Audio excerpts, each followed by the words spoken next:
Welcome to Telangana capital news. ముందుగా ముఖ్యాంశాలు.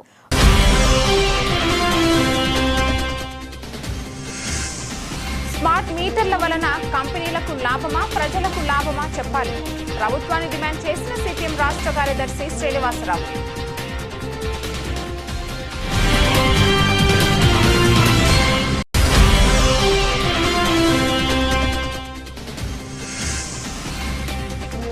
హైదరాబాద్ మహాకాళి ఉత్సవాల కమిటీ ఆధ్వర్యంలో ఇంద్రకీలాద్రిపై దుర్గమ్మకు బోనాల సమర్పణ. వివిధ రకాల వేషధారణలతో ఆకట్టుకున్న 500 మంది కళాకారులు.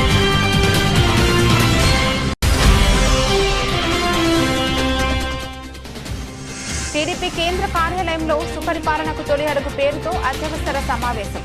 ప్రభుత్వాల కొనసాగింపు అనేది చాలా ముఖ్యమని సీఎం చంద్రబాబు.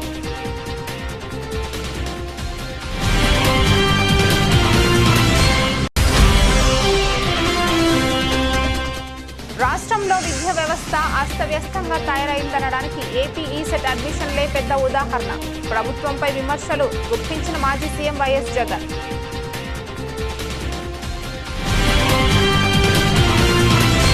రాష్ట్రంలో అదాని మనుషులు స్మార్ట్ మీటర్లు బిగిస్తున్నారు అని వినియోగదారులు తిస్కరిస్తే రకరకాల అబద్ధాలు చెప్పి ఇళ్లకు బిగిస్తున్నారు అని సిపిఎం రాష్ట్ర కార్యదర్శి శ్రీనివాసరావు ఆవేదన వ్యక్తం చేశారు. వైకాపా హయాంలో వ్యవసాయ మోటార్లకు పెట్టారు. కేంద్ర ఒత్తిడితో నాడు స్మార్ట్ మీటర్లు పెట్టడానికి జగన్ ప్రభుత్వం అంగీకరించిందని యువగలం కార్యక్రమంలో స్మార్ట్ మీటర్ల వ్యతిరేకించండి అని లోకేష్ చెప్పడంతో పాటు జనసేన కూడా నాడు వ్యతిరేకించారు అన్నారు. నగరంలోని ఎంబీకే భవన్లో ఏర్పాటు చేసిన విలేకరుల సమావేశంలో సిపిఎం రాష్ట్ర కార్యదర్శి శ్రీనివాసరావు మాట్లాడుతూ స్మార్ట్ మీటర్లపై కూటమి ప్రభుత్వం మొండిగా మూర్ఖంగా ముందుకెళ్లడానికి చూస్తుందని, స్మార్ట్ మీటర్ల వలన కంపెనీలకు లాభం, ప్రజలకు ఏ విధంగా లాభమో చెప్పాలని డిమాండ్ చేశారు. సోలార్ విద్యుత్ ఉత్పత్తి పెంచితే రూపాయికే విద్యుత్ ఇవ్వొచ్చు అని లోకేష్ చెప్పారు అన్నారు. స్మార్ట్ మీటర్ వలన ఏడాదికి 50,000 కోట్లు ప్రజలపై భారం పడుతుందని ఆరోపించారు. స్మార్ట్ మీటర్ పెట్టక బిల్లులు 6,000 వచ్చేది 20,000 పైబడి వస్తున్నాయని విద్యుత్ శాఖ మంత్రి కూడా అంగీకరించారు అని పేర్కొన్నారు.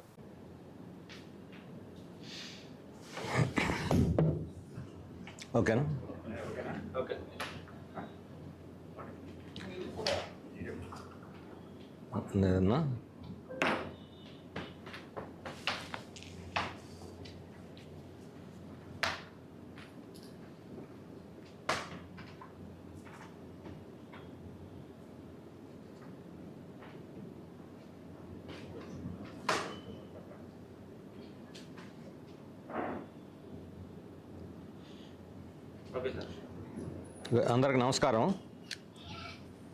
ఇప్పుడు రాష్ట్రంలో ప్రతి ఇంటింటికి తిరిగి అదాని మనుషులు స్మార్ట్ మీటర్లు బిగిస్తున్నారు. పాత కరెంటు మీటర్ల స్థానంలో స్మార్ట్ మీటర్లు పెట్టుకోకపోతే మీకు కరెంటు కట్ చేస్తామని, లేకపోతే బిల్లులు పెరుగుతాయని, ఇన్స్టలేషన్ కెపాసిటీ పెంచి అదనపు బిల్లులు మోపుతామని, అలాగే ఫోన్ కనెక్టివిటీ లేకపోతే మీకు అసలు కరెంటే ఆగిపోతుంది, మీటర్లు పనిచేయవని రకరకాల అబద్ధాలు చెప్పి బెదిరించి ఇళ్ళక్క ఈ మీటర్లు మారుస్తున్నారు. ఇంతకుముందే షాపులకి, గవర్నమెంట్ ఆఫీసులకి, ప్రైవేట్ ఆఫీసులకి మార్చేశారు. అంతకన్నా ముందు వైఎస్ఆర్ పార్టీ హయాంలో ఈ మోటార్ విద్యుత్తులకి, వ్యవసాయ మోటార్లకి పెట్టారు. ఆ రోజు జగన్మోహన్ రెడ్డి గారి హయాంలో ఈ స్మార్ట్ మీటర్లు బిగించడానికి కేంద్ర ప్రభుత్వం యొక్క ఒత్తిడితోటి జగన్ ప్రభుత్వం దాన్ని అంగీకరించి అటు అదాని కంపెనీతో, ఇక్కడ షిరిడి సాయి కంపెనీతో ఒప్పందాలు చేసుకొని వేల మీటర్లు, లక్షల మీటర్లు వాళ్ళ బిగించేదానికి ఆ రోజు రాష్ట్ర వ్యాప్తంగా ప్రయత్నం జరిగింది. ఆ రోజు వామపక్ష పార్టీలు, రైతు సంఘాలు అందరూ కూడా రాష్ట్ర వ్యాప్తంగా పెద్ద ఎత్తున ఉద్యమం చేశాం. అలాగే టీడీపీ, బీజేపీ, జనసేన కూడా దాన్ని అప్పుడు తీవ్రంగా. హైదరాబాద్ మహాకాళి ఉత్సవాల కమిటీ ఆధ్వర్యంలో విజయవాడ ఇంద్రకీలాద్రిపై కొలువైన దుర్గమ్మకు బోనాలు సమర్పించారు. ఆషాఢ మాసం సందర్భంగా భక్తులు ఈ కార్యక్రమాన్ని చేపట్టారు. మేళతాళాలు, కోలాటాలు, నృత్యాలు, భారీ ఊరేగింపుతో బోనాలను సమర్పించారు. హైదరాబాద్ మహాకాళి ఉత్సవాల కమిటీ ఆధ్వర్యంలో విజయవాడ ఇంద్రకీలాద్రిపై కొలువైన దుర్గమ్మకు బోనాలు సమర్పించారు. ఆషాఢ మాసం సందర్భంగా భక్తులు ఈ కార్యక్రమం చేపట్టారు. మేళతాళాలు, కోలాటాలు, నృత్యాలు, భారీ ఊరేగింపుతో బోనాలను సమర్పించారు. అంతకుముందు బ్రాహ్మణ వీధి నుంచి దుర్గమ్మ ఆలయం వరకు ఊరేగింపు నిర్వహించారు. తెలంగాణకు చెందిన వివిధ కళారూపాలను ప్రదర్శించారు. 500 మంది కళాకారులు వివిధ రకాల వేషధారణలతో ఆకట్టుకున్నారు. 15 ఏళ్లుగా మహాకాళి ఉత్సవాలు కమిటీ ఈ ఆచారాన్ని కొనసాగిస్తోంది. ఈ కార్యక్రమంలో భాగంగా కళాకారులు ఇచ్చిన నృత్య ప్రదర్శన ప్రత్యేక ఆకర్షణగా నిలిచింది.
వైకుంఠపాలి అభివృద్ధి వద్దని ప్రభుత్వాల కొనసాగింపు అనేది చాలా ముఖ్యమని, ప్రభుత్వాలు కొనసాగితే అభివృద్ధి జరుగుతుందని సీఎం చంద్రబాబు అన్నారు. సుస్థిర పాలన ఉంటే రాష్ట్రం అభివృద్ధి జరుగుతుంది అని, యూపీ కొన్నేళ్లుగా ఒకే ప్రభుత్వంగా ఉందని, ఒకప్పుడు యూపీ అంటే వెనుకబాటుతనం ఉండేది, కానీ ఇప్పుడు పరిస్థితి మారిందని అన్నారు. ముఖ్యమంత్రి నారా చంద్రబాబు నాయుడు టీడీపీ కేంద్ర కార్యాలయంలో సుపరిపాలనకు తొలి అడుగు పేరుతో అత్యవసర సమావేశాన్ని ఏర్పాటు చేశారు. ఈ సందర్భంగా కూటమి నేతలను ఉద్దేశించిన ఆయన ప్రసంగించారు. 11 ఏళ్లుగా కేంద్రంలో ఎన్డీఏ ప్రభుత్వమే ఉందని, అందుకే దేశం అభివృద్ధి చెందుతోంది అన్నారు. 2019 ఎన్నికల్లో మళ్లీ టీడీపీ గెలిచి ఉంటే రాష్ట్రం అభివృద్ధి అగ్రభాగాన ఉండేదని సీఎం చంద్రబాబు నాయుడు అభిప్రాయం వ్యక్తం చేశారు. డబ్బులతోనే గెలుపు సాధ్యం కాదని, ఎన్నికల్లో మనకంటే ఎక్కువ ఖర్చు పెట్టిన వాళ్లకు కేవలం 11 సీట్లే వచ్చాయని వైసీపీని ఉద్దేశించి అన్నారు. డబ్బులతో ఎన్నికల్లో గెలవలేమని విషయం స్పష్టమైందన్నారు. అభివృద్ధితో, ఆదర్శంతో రాజకీయాలు చేద్దామని పిలుపునిచ్చారు. ప్రభుత్వం చేసే కార్యక్రమాలను ఎన్నికల ముందు కాదని, నిత్యం ప్రజల్లో చర్చనీయాంశం చేయాలన్నారు. ఎన్నికల ముందు మాట్లాడితే ఓట్ల కోసం మాట్లాడారని అంటారని, గత ప్రభుత్వం తెచ్చిన బ్యాడ్ ఇమేజ్ పోగొట్టాలంటే చాలా సమయం పడుతుందన్నారు. కానీ టీడీపీకి ఉన్న బ్రాండ్తో రాష్ట్రంలో పెట్టుబడులు పెట్టడానికి పారిశ్రామికవేత్తలు ముందుకు వస్తున్నారని చంద్రబాబు పేర్కొన్నారు. సూపర్ పాలనలో తొలుగడుగు సందర్భంగా ఏర్పాటు చేసుకున్నటువంటి ఈ విస్తృత స్థాయి సమావేశానికి ముఖ్య అతిథిగా విచ్చేసినటువంటి తెలుగుదేశం పార్టీ జాతీయ అధ్యక్షులు, ముఖ్యమంత్రి గారైనటువంటి శ్రీ నారా చంద్రబాబు నాయుడు గారికి, అలాగే వేదిక మీద ఆసీనున్నటువంటి తెలుగుదేశం పార్టీ జాతీయ ప్రధాన కార్యదర్శి, విద్యాశాఖ మంత్రి లోకేష్ గారికి, వేదిక ముందు ఉన్నటువంటి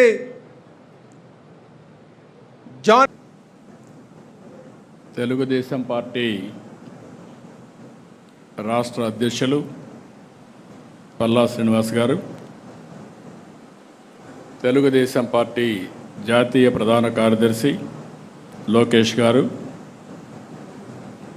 ఈ కార్యక్రమానికి ఆహ్వానించినటువంటి కేంద్ర రాష్ట్ర ప్రభుత్వాలకు సంబంధించిన మంత్రివర్గ సభ్యులు, మన పార్టీకి సంబంధించి గౌరవ పార్లమెంట్ సభ్యులు, గౌరవ శాసన సభ్యులు, గౌరవ శాసన మండలి సభ్యులు, నియోజకవర్గాల ఇన్ఛార్జీలు, జిల్లాల పార్టీ అధ్యక్షులు, జోనల్ ఇన్ఛార్జెస్, అదే మరిగా అన్ని నియోజకవర్గాల్లో అబ్జర్వర్స్ అయినటువంటి నియోజకవర్గ అబ్జర్వర్లు వీళ్ళందరినీ ఈ కార్యక్రమానికి మనం ఆహ్వానించాం.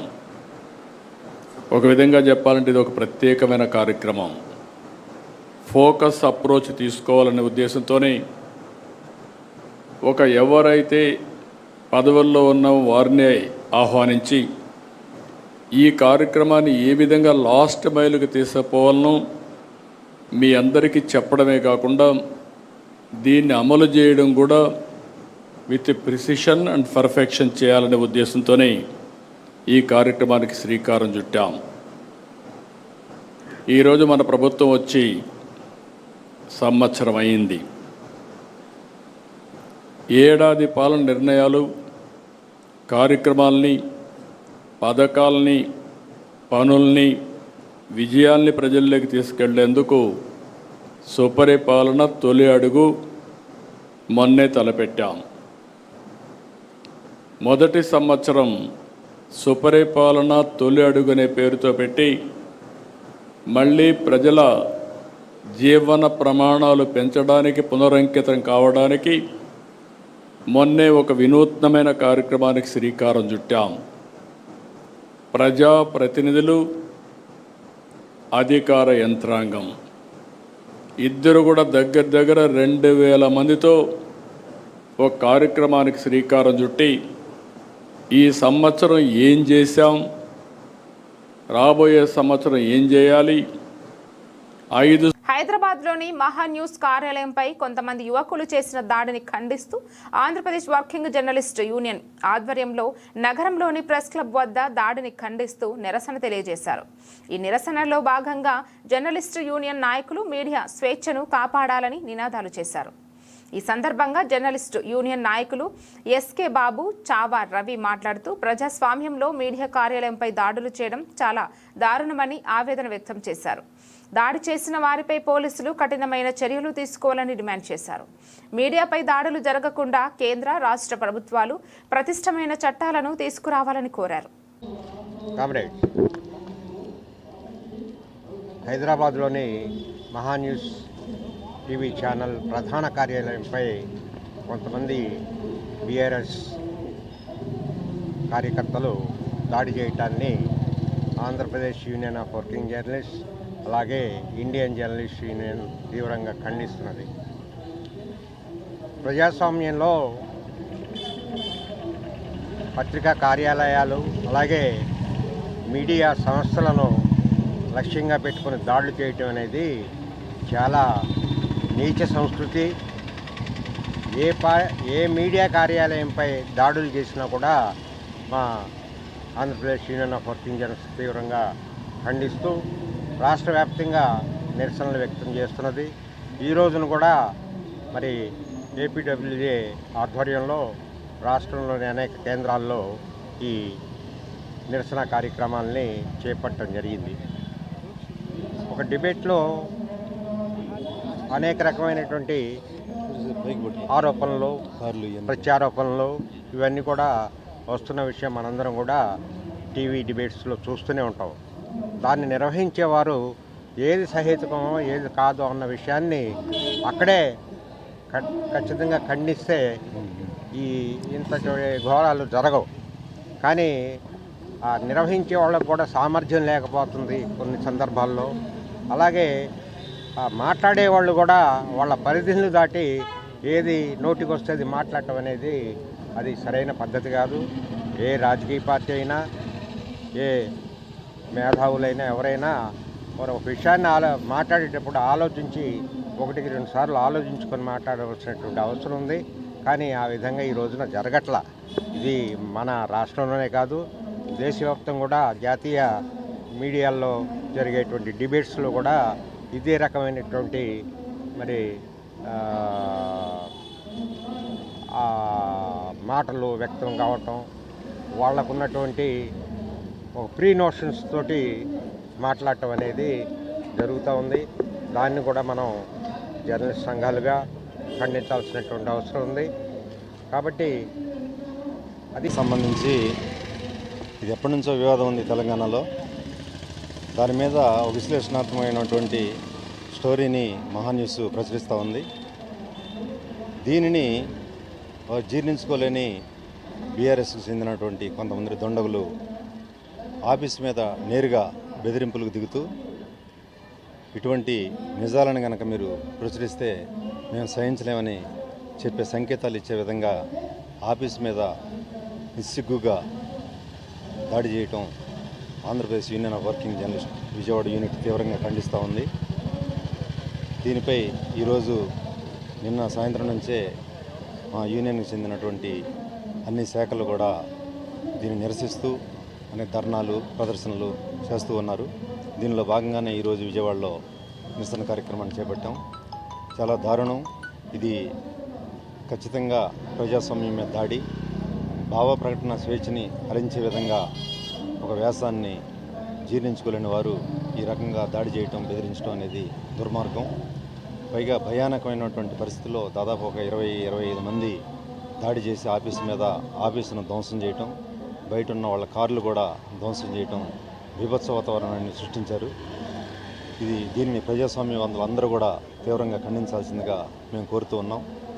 భవిష్యత్తులో ఇటువంటి దాడులు జర్నలిస్టుల మీద జరగకుండా మీడియా స్వేచ్ఛను హైదరాబాదు మహాన్యూస్ ఛానల్ కార్యాలయంపై టీఆర్ఎస్ పార్టీకి చెందిన వ్యక్తులు దాడి చేయడాన్ని ఇది ఒక మీడియా సంస్థ మీద దాడిగా మేమైతే పరిగణించట్లేదు. ఏపీడబ్ల్యూడే ఇది మొత్తం మీడియా వ్యవస్థ మీద దాడిగానే మేము భావిస్తున్నాం. భవిష్యత్తులో ఇలాంటి దాడులు జరగకుండా ప్రభుత్వాలు కఠినమైన చర్యలు తీసుకోవడంతో పాటు ఎవరైతే ఇప్పుడు అందుకు పాల్పడ్డారో వాళ్ళని కఠినంగా శిక్షించాలని డిమాండ్ చేస్తున్నాం. అలాగే ప్రత్యేక చట్టాలు ఇప్పుడు మా అధ్యక్షులు వారు చెప్పినట్టుగా జర్నలిస్టుల రక్షణ కోసం, భావ ప్రకటన స్వేచ్ఛ పరిరక్షణ కోసం ప్రత్యేక చట్టాలు తీసుకురావాలని ఏపీడబ్ల్యూడే డిమాండ్ చేస్తుంది. గతంలో అనేక సందర్భాల్లో కూడా మేము ప్రత్యేక చట్టం కోసం మా యూనియన్ నిరంతరం పోరాటం చేస్తూనే ఉంది. ఇకకుండు కూడా భవిష్యత్తులో ఎలాంటి దాడులు ఏం జరగకుండా కఠిన చర్యలు తీసుకోవాలని, ప్రత్యేక చట్టం తేవాలని మేము డిమాండ్ చేస్తున్నాం. దేశంలో కులాల వారీగా జనాభా లెక్కలు చేపట్టాలని నిర్ణయం తీసుకోవడాన్ని స్వాగతిస్తూ రిజర్వేషన్ ఎంప్లాయీస్ ఫెడరేషన్ ఆధ్వర్యంలో ఆగస్టు 3వ తేదీ బహుజన ప్రతినిధులకు ఆత్మీయ సన్మానం చేయనున్నట్లు రిజర్వేషన్ల పరిరక్షణ సమితి వ్యవస్థాపకులు పోతుల నాగరాజు ప్రకటించారు. అలాగే జనాభా తమాషా ప్రకారం అన్ని రంగాలలోనూ రిజర్వేషన్లను కల్పించాలని రాజకీయ పార్టీలు ఇందుకు మద్దతు తెలపాలని కోరారు. ఈ అంశాన్ని అసెంబ్లీలోని పార్లమెంటులోనూ ఏకాభిప్రాయం తీసుకురావాలని, ఇందుకు బహుజన ప్రతినిధులు సహకరించాలని డిమాండ్ చేశారు. నగరంలోని తుమ్మలపల్లి కళాక్షేత్రం వద్ద మహాత్మా జ్యోతిబా పూలే, రాజ్యాంగ నిర్మాత డాక్టర్ బిఆర్ అంబేద్కర్ విగ్రహాల వద్ద రిజర్వేషన్ ఎంప్లాయీస్ ఫెడరేషన్ ఆధ్వర్యంలో కరపత్ర ఆవిష్కరణ కార్యక్రమం జరిగింది. ఆగస్టు 3న జరగనున్న బహుజన ప్రజా ప్రతినిధుల ఆత్మీయ సన్మాన కార్యక్రమంకు సంబంధించిన ప్రచార కరపత్రాన్ని రిజర్వేషన్ల పరిరక్షణ సమితి వ్యవస్థాపకులు పోతుల నాగరాజు ఆవిష్కరించారు. ఈ సందర్భంగా పోతుల నాగరాజు మాట్లాడుతూ కులాల వారీగా జనాభా లెక్కింపు విషయాన్ని కేంద్ర కేబినెట్ ఆమోదించడాన్ని దేశవ్యాప్తంగా బహుజన మేధావులు, దళితులు, గిరిజనులు, మైనార్టీలు స్వాగతిస్తున్నారని అన్నారు. స్వతంత్ర భారతదేశంలో 78 సంవత్సరాల తరువాత ఈ నిర్ణయం రావడం గమనార్హమని పేర్కొన్నారు. ఈ నిర్ణయానికి మద్దతు తెలిపిన రాజకీయ నాయకులు, కుల సంఘాల నాయకులు, ప్రజా సంఘాల ఉద్యమకారులకు రిజర్వేషన్ల పరిరక్షణ సమితి కృతజ్ఞతలు తెలుపుతూ వారిని సన్మానించేందుకు ఆగస్టు 3న విజయవాడ తుమ్మలపల్లి కళాక్షేత్రం నందు ప్రత్యేక కార్యక్రమాన్ని నిర్వహించనుందని తెలిపారు. కరపత్ర ఆవిష్కరణ అనంతరం డాక్టర్ అంబేద్కర్, మహాత్మా జ్యోతిబా పూలే విగ్రహాలకు నాయకులు నివాళులు అర్పించారు. కులాల వారీగా జనాభాని లెక్కించాలనే నిర్ణయాన్ని కేంద్ర కేబినెట్ పార్లమెంటులో ఆమోదం తెలుపుతూ తీసుకున్న నిర్ణయాన్ని దేశంలో ఉన్నటువంటి బహుజన మేధావులు, బలహీన వర్గాలు, దళితులు, గిరిజనులు, మైనార్టీలు ఈ అంశాన్ని స్వాగతిస్తూ కేవలం దేశంలో కులాల వారీగా జనాభాని లెక్కించడానికి స్వతంత్ర భారతదేశంలో 78 సంవత్సరాల సమయం పాలకులు తీసుకోవడం జరిగింది. ఈ సందర్భంగా ఈ నిర్ణయానికి దేశంలో కులాల వారీగా జనాభాని లెక్కించాలని చేపట్టినటువంటి ఉద్యమానికి మద్దతు తెలిపిన రాజకీయ పార్టీల నాయకులకు, మీడియాకు, కుల సంఘాల, ప్రజా సంఘాల ఉద్యమ నాయకులకి కృతజ్ఞతలు తెలుపుతూ వీరిని అభినందించేటువంటి కార్యక్రమం రిజర్వేషన్ల పరిరక్షణ సమితి ఆగస్టు 3వ తారీఖున బహుజన ప్రజాప్రతినిధులకు ఆత్మీయ సన్మానాన్ని చేపట్టాలనేటువంటి ఒక నిర్ణయాన్ని తీసుకొని బహుజన ఉద్యోగులు, ప్రజా సంఘాలు, కుల సంఘాల నాయకులు ఈ ఆత్మీయ సన్మాన కార్యక్రమాన్ని ఆహ్వానించేటువంటి కార్యక్రమంలో భాగంగా ఈరోజు విజయవాడలో మహాత్మా జ్యోతిబా పూలే, రాజ్యాంగ నిర్మాత డాక్టర్ బిఆర్ అంబేద్కర్ గారికి నివాళులు అర్పిస్తూ ఈ సందర్భంగా దేశంలో ఉన్నటువంటి రాజకీయ పార్టీలకు, ప్రజా సంఘాలకు, కుల సంఘాలకు, మీడియాకు ఒక విన్నపం. దేశ జనాభాలో 56% ఉన్నటువంటి బలహీన వర్గాలకు చట్టసభల్లో రిజర్వేషన్లు కల్పించాలనేటువంటి ప్రధాన డిమాండు ఇప్పటికే ఉమ్మడి ఆంధ్రప్రదేశ్లో ఒక్కసారి శాసనసభలో తీర్మానం చేయడం జరిగింది. చట్టసభల్లో బీసీలకు రిజర్వేషన్లు కావాలని. ఇంకా విడిపోయిన తర్వాత మన ఆంధ్రప్రదేశ్లో తెలుగుదేశం పార్టీ 2014, 2019లో ఒక్కసారి తీర్మానం చేయడం జరిగింది శాసనసభలో. తిరిగి అధికారంలోకి వచ్చిన వైఎస్ఆర్సీపీ 2019, 2024లో బీసీలకు చట్టసభల్లో రాష్ట్రంలో సూర్యఘర్ ప్రోగ్రాం కింద ఇళ్ల వద్ద, కార్యాలయాలు, ఇటువంటి హాస్పిటల్స్కు సోలార్ ప్యానెళ్లు ఏర్పాటు చేసుకోవాలని సెంట్రల్ నియోజకవర్గం శాసనసభ్యులు బోండా ఉమామహేశ్వరరావు తెలిపారు. విద్యుత్ ఉత్పత్తి చేసుకోవచ్చు, అవసరాలకే కాకుండా అదనపు కరెంటు ఇంటింటికి వాడుకోవచ్చు అని పేర్కొన్నారు. Indian medical association IMA president doctor Rasikh Sanghvi వారి సొంత ఖర్చులతో IMA హాల్కి సోలార్ ఎంట్రీ ఎక్విప్మెంట్ను ఏర్పాటు చేయడం జరిగింది. ఈ సోలార్ ఎంట్రీ ఎక్విప్మెంట్ ప్రారంభోత్సవానికి ముఖ్య అతిథిగా ప్రభుత్వ విప్, సెంట్రల్ నియోజకవర్గ శాసనసభ్యులు బోండా ఉమామహేశ్వరరావు ప్రారంభించారు. ఈ సందర్భంగా ఎమ్మెల్యే బోండా ఉమామహేశ్వరరావు మాట్లాడుతూ, గ్రిడ్ మేనేజ్మెంట్ పటిష్టంగా చేసి మీరు ఉత్పత్తి చేసిన విద్యుత్ను వాడుకోగా మిగిలినది గ్రిడ్కు ఇచ్చే ఏర్పాట్లు చేస్తున్నామని తెలియజేశారు. ఈ కార్యక్రమంలో division corporator TDP floor leader Nellibandla Balaswamy, doctors Hanumaiah Sharma, Indla Ramasubba Reddy, సమరం, సురేష్ కుమార్ మరియు తెలుగుదేశం పార్టీ సీనియర్ నాయకులు పాల్గొన్నారు. Doctor Nandakishore, Indian medical association Andhra Pradesh రాష్ట్ర శాఖ అధ్యక్షుడిని. ఇవాళ విజయవాడ IMA ఆవరణలో మన రసిక్ సంఘవి గారి సౌజన్యంతో ఆయన 10 లక్షలు ఇచ్చిన దాత. సో ఇక్కడ ఏదైతే కేంద్ర ప్రభుత్వం కానీ రాష్ట్ర ప్రభుత్వం కానీ ఈ సబ్సిడీలు కూడా ఉన్నాయి. ఇళ్ళకి ఎవరన్నా ఇలాంటి సోలార్ ఎనర్జీని పెట్టినట్లయితే పెట్టినందువల్ల దీర్ఘకాలికంగా వాళ్ళకి కరెంటు బిల్లుల నుంచి విముక్తి లభిస్తుంది. అలానే ఇది ఒక లేటెస్ట్గా ఈ గ్రీన్ ఎనర్జీ వీటన్నిటిని ప్రమోట్ చేసే భాగంలో, హెల్దీ ఇండియాని నిర్మించే భాగంలో ఏదైతే వాళ్ళ IMA విజయవాడలో రసిక్ సంఘవి గారు. నా పేరు డాక్టర్ సుభాష్ చంద్రబోస్ సార్. నేను ఆంధ్రప్రదేశ్ రాష్ట్ర ప్రధాన కార్యదర్శిగా 2 సంవత్సరాలు కొనసాగిస్తాను.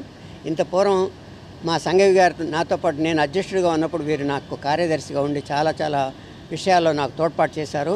అప్పుడు ఆ టైంలో కోవిడ్ని వచ్చినప్పుడు డాక్టర్లందరికీ కూడా ప్రత్యేకంగా ఇక్కడ ఇదే IMA హాల్లో వారి కుటుంబాలందరికీ కూడా ప్రత్యేకమైనటువంటి వ్యాక్సినేషన్స్ చేయించడానికి కావాల్సిన అవకాశాలను ఇచ్చారు. రసిక్ సంఘవి గారి గురించి చెప్పాలంటే ఆయనకు ప్రత్యేకమైనటువంటి అభిమానం, ప్రత్యేకమైనటువంటి ప్రేమ IMAకు ఉంది. IMA ఆయన ఇందాక చెప్పినట్టుగా నాకు మందిరం లాంటిది, టెంపుల్ లాంటిది అని చెప్పారే, అదే ఎగ్జాక్ట్ కరెక్టు. నేను doctor Rasik Sanghavi Indian medical అసోసియేషన్కి ప్రెసిడెంట్గా చేశాను. ఇప్పుడు ఈరోజు సోలార్ ఎనర్జీ ఎక్విప్మెంట్ అని మా IMA బిల్డింగ్లో ఫస్ట్ ఫ్లోర్లో నేను డొనేట్ చేశాను.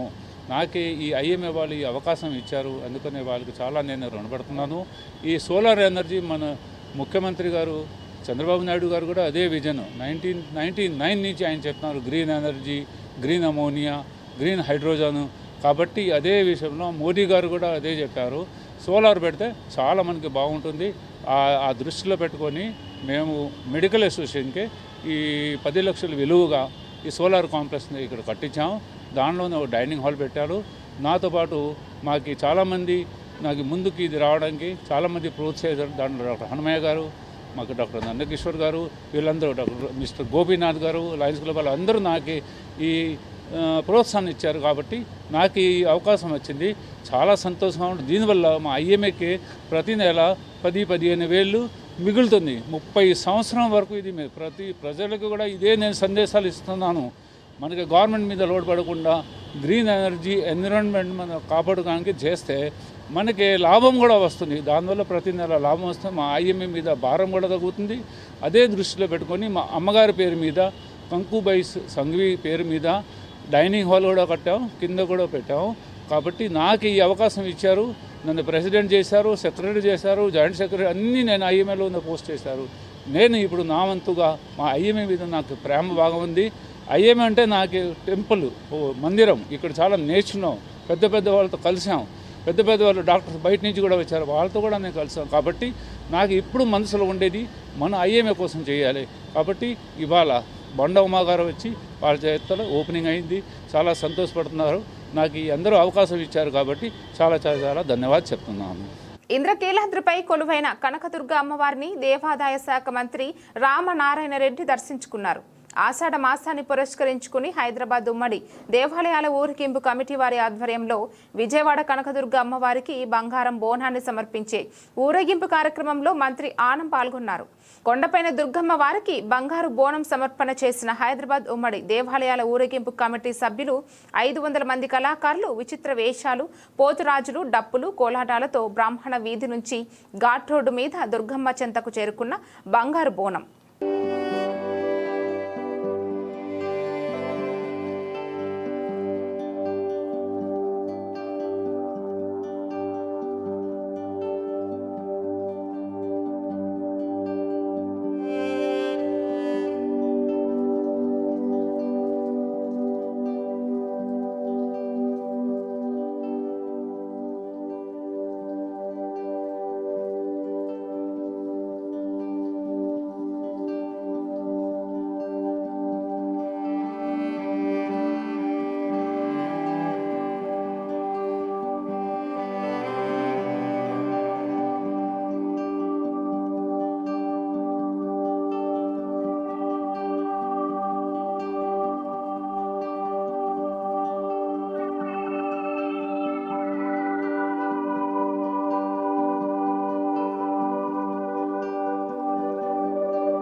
రాష్ట్రంలో విద్యా వ్యవస్థ అస్తవ్యస్తంగా తయారైందనడానికి ఏపీ ఈసెట్ అడ్మిషన్లే పెద్ద ఉదాహరణ అని మాజీ ముఖ్యమంత్రి వైఎస్ జగన్మోహన్ రెడ్డి ఎక్స్ వేదిక ట్వీట్ చేశారు. ఈసెట్ రిజల్ట్స్ వచ్చి దాదాపు 45 రోజులు అవుతున్నా ఇప్పటికీ కౌన్సిలింగ్ ప్రారంభం కాలేదు. మరోవైపు రేపటి నుంచి ఇంజనీరింగ్ విద్యార్థులకు క్లాసులు ప్రారంభం అవుతున్నాయని, ఇంజనీరింగ్ రెండో ఏడాదిలో అడ్మిషన్ల కోసం 34,000 మంది పాలిటెక్నిక్ విద్యార్థులు ఈసెట్ పరీక్షలు రాస్తే అందులో 31,922 మంది ఉత్తీర్ణత సాధించారు అని చెప్పారు. గత నెల మే 15న ఫలితాలు వెలువడినా ఇప్పటికీ కౌన్సిలింగ్ ప్రక్రియపై షెడ్యూల్ విడుదల చేయకపోవడం, ఆ అడ్మిషన్ల ప్రక్రియ ప్రారంభం కాకపోవడం విద్యా వ్యవస్థలో నెలకొన్న దారుణ పరిస్థితులకు మరో నిదర్శనమని పేర్కొన్నారు. నిద్ర వ్యవస్థ నుండి ప్రభుత్వం మేల్కోవాలని సూచించారు.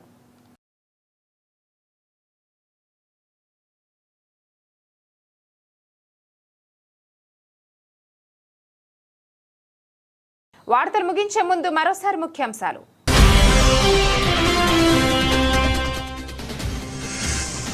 స్మార్ట్ మీటర్ల వలన కంపెనీలకు లాభమా, ప్రజలకు లాభమా చెప్పాలి. ప్రభుత్వాన్ని డిమాండ్ చేసిన సిపిఎం రాష్ట్ర కార్యదర్శి శ్రీనివాసరావు.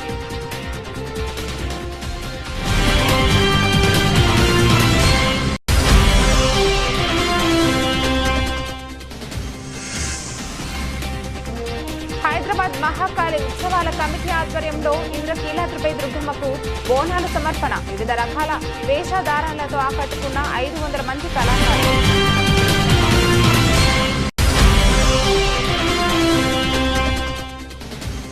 టీడీపీ కేంద్ర కార్యాలయంలో సుపరిపాలనకు తొలి అడుగు పేరుతో అత్యవసర సమావేశం. ప్రభుత్వాల కొనసాగింపు అనేది చాలా ముఖ్యమని సీఎం చంద్రబాబు.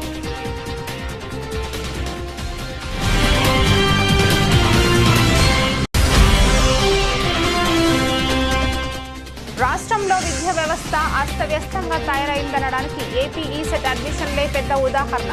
ప్రభుత్వంపై విమర్శలు గుప్పించిన మాజీ సీఎం వైఎస్ జగన్.